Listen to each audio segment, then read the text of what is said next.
Hi hello friends, welcome to Tharan Sundar kitchen. இந்த வீடியோவில் நம்ம என்ன பார்க்க போகிறோன்னா, இது வந்து திரௌபதி அம்மன் கோவிலோட தீமிதி திருவிழாங்க.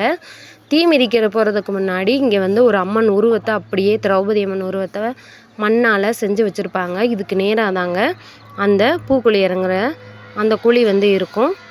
நான் அதை வந்து காட்டுறேன் உங்களுக்கு பாருங்கள். அதுக்கு நேராக இருக்கும் பாருங்கள் தீமிதி. இதில் வந்து மிதித்து அப்படியே இந்த தண்ணியில் இறங்கி அந்த அம்மனை தொட்டுட்டு போகிறவங்கள. இது ஏதோ ஒரு ஐதீகம் இருக்குதுன்னு நினைக்கிறேன். எல்லோரும் தீ மிதித்ததுக்கப்புறமா வந்து அதை வந்து தொட்டு கும்பிட்டுட்டு போனாங்க. நான் கொஞ்சம் லேட்டாக வந்துட்டேன், அதை வந்து என்னால் வீடியோ எடுக்க முடியல. பாருங்கள், இதுதான் அந்த அம்மனோட ஃபுல் உருவம். இதை வந்து மண் எடுத்து செஞ்சு வைப்பாங்க. நாள் அதுக்கு ஒரு ஃபங்க்ஷன் மாதிரி, மண் எடுக்கிறதுக்கு ஒரு ஃபங்க்ஷன் வச்சு மண் எடுத்து இந்த அம்மன் செஞ்சு அதுக்கு ஏற்ற மாதிரி தீமிதிலாம் முடிஞ்சிருச்சு.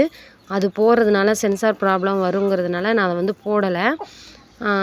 அதனால் உங்களுக்கு வந்து நாங்கள் என்ன விற்றாங்க எப்படிலாம் இருக்குன்னு மட்டும் காட்டுறேன் பாருங்கள். அங்கே நிறைய கடைங்கள்லாம் இருந்துச்சு. என் பசங்க கார் வேணும்னு கேட்டுகிட்டே இருந்தாங்க. நான் எதுவுமே வாங்கி கொடுக்காம ஏமாற்றி கூட்டிகிட்டு வந்துட்டேன். இங்கே வந்து சாமி வந்து சப்பரத்தில் இருக்குது.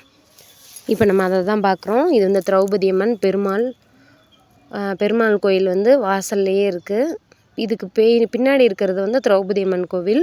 இப்போ இருக்கிறது வந்து பெருமாள் கோயில் வாசலில் பெருமாளும் அம்மனும் இருக்காங்க. இப்போ வந்து நம்ம இதுக்கப்புறமா தருண் வந்து ராட்டனத்தில் சுற்றினா அதை வந்து பார்க்கலாம். தருண் வந்து ராட்டனத்தில் ஏறுறதுக்கு 30 ரூபா. இதை சுற்றி முடித்ததுக்கப்புறம் ராட்டனங்கார் கூட எனக்கு ஒரு சண்டைனா அடிதடி சண்டைலாம் இல்லை. ராட்டினம் சுற்றுறதுக்கு எவ்வளோன்னு கேட்டேன். 30 ரூபான்னாங்க. 100 ரூபா கொடுத்தேன். என்கிட்ட சில்லறை இல்லை. மாவு வாங்குறதுக்காக அந்த 100 ரூபா எடுத்துகிட்டு வந்தேன். என் வீட்டுக்கார் மாவு வாங்கிட்டு பிள்ளைங்களுக்கு எதாவது சாப்பிட வாங்கி கொடுத்துட்டு கூட்டுவான்னு அனுப்பி விட்டார். சில்லறை இல்லைன்னு, நீ சில்லறை இல்லாமல் ஏன் ஏற்றுனேன்னு அந்த ஆள் கேட்டார்.